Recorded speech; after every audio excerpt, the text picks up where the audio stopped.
Thank you for joining us for the 2-minute drills. I'm Aram Legion, San Gabriel Valley Newspaper Group football writer, joined by Miguel Melendez, the Pasadena Star News Prep Sports editor.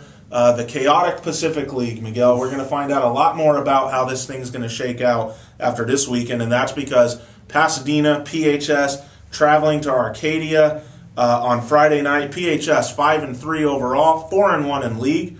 Arcadia 6-2 overall, 4-1 in league. Both teams in that three-way tie for first place with Burbank Burroughs, man. It doesn't get any better than that. No, and I think early in the season we knew that the Pacific League was going to have this type of race. I don't think a lot of us had pictured Pasadena in that race. I think everyone thought Muir would be in the race.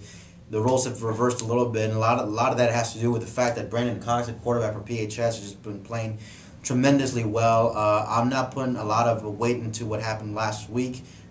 Big win for PHS against Hoover, but they didn't play well. They scored a lot of points, but that was a little deceiving because it was all in the second half.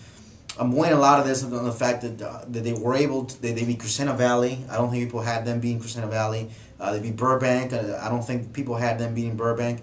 Those are big wins for Pasadena. Those are signature wins. But the big one will come, obviously, on Friday. They have two big games this week on their schedule, but it starts this week, and if they can get that signature win, they carry that momentum to the Turkey Tussle.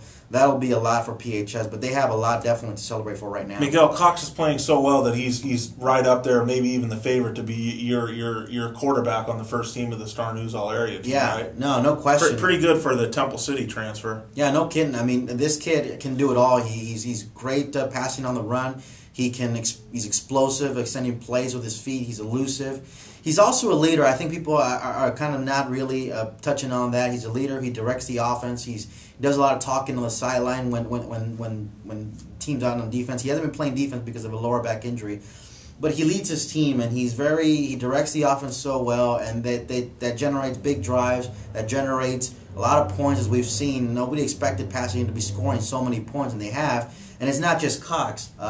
Marcus Green has also been playing well, receiver. Ryan Simpson, who I don't think many people had on the radar given his size, but I think he's only like 5'5" or 5'6", but that guy is fast. He's got a great jumping ability to really go up there and get the balls. I think a dark horse for PHS right now is Cleo Bates. This kid, he's 6'1", about 220 pounds. He's a running back. If he can kind of integrate himself into this offense, I think we'll see an even more explosive Pasadena team. He showed glimpses last week of what he can do. He's got giant strides when he's running. If he can kind of get some momentum, get some traction going, he can finally find his game and really add another dimension to what is already an explosive Pasadena team. Miggy, here's the thing, man. PHS does need to be that explosive because they're allowing 33.3 points per game this season on defense. Right. They've got to outscore their opponents. And this is the trouble. They're not going to stop Arcadia on Friday night. I think we all know that. Arcadia has too many weapons, man. McKinley, Arnett, Legace, Carr. I mean, it just goes on and on, these guys that they can throw at you. And then defensively, they throw a lot of athletes like Alex McElwee, who I think is arguably the top corner guy in your area. He's emerged that way, yeah. Yeah, I mean, he's fantastic. He picks everything off, thrown his direction. They're up against it matchup-wise. Their athleticism is not going to be, throwing Arcadia for any kind of a loop. I got Arcadia winning this game big. I think PHS will put up some points, probably in the 20 to 25 point range. But I think Arcadia, believe it or not, could be flirting with a 50-point performance this week. But let's not kid ourselves. Look at Pasadena, what they've done over the last 2 weeks. They gave up only 7 points against Hoover, I believe, and the week before that they had a 21-7 lead going into the fourth quarter. The subs came in and relinquished that lead. Not relinquished, but Crescenta Valley was able to score a bunch of points in that fourth quarter. So they've kind of,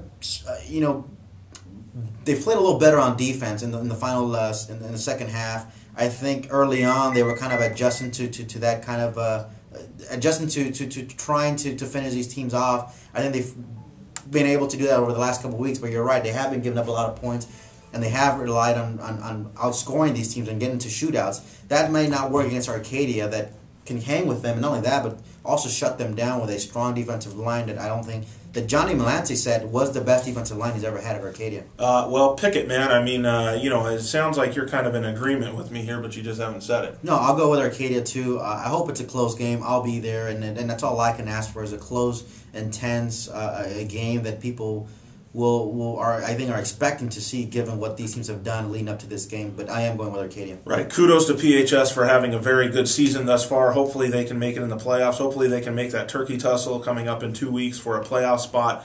The thing here, guys, is Miguel's got Arcadia. He's hoping for a close game. I've got Arcadia and the over. And that should be very interesting. So get out to Arcadia High School on, we can say that, right, Miguel? Because actually Arcadia is the place where the racetrack is located. So whatever. Yeah. We'll go. We'll see what happens on Friday night. Arcadia hosting PHS in a huge Pacific League showdown.